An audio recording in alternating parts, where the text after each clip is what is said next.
Well, when COVID first hit, when we first started talking about COVID, we felt very well prepared because we have a whole history of testing within the industry, as well as contact tracing and production shutdowns. So as this started to ramp up in the US in late February, early March, we started talking about the fact that we had a population in place who understood the general outlines. This was obviously a different type of virus. It was a different type of threat, but we understood in general how it would work and what we would need to do in order to protect ourselves.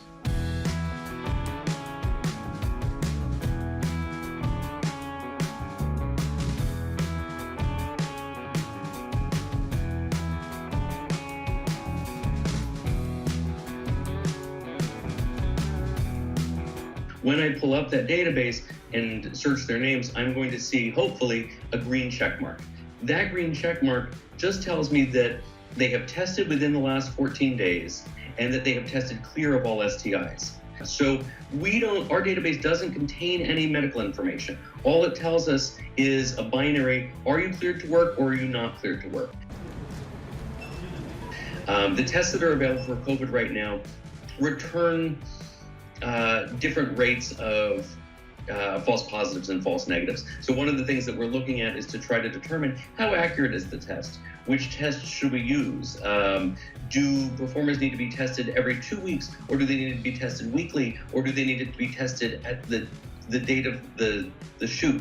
If they're tested on the day of the shoot, does that mean that they can't transmit it to anybody else if they have it, or will it detect it? I mean, there's all these variables that we're facing right now that will eventually go in once we have a little bit more clarity.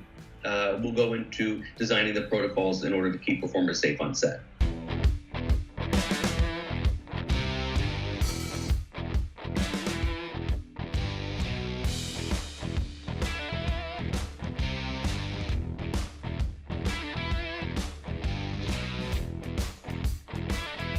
The difference between a porn set and a Hollywood set where there's a love scene isn't really all that different, right? You're still exchanging saliva. The same with a high contact sport where people are coming into close contact with each other. There's heavy breathing, there's possibly spittle or other droplets going into someone's mouth.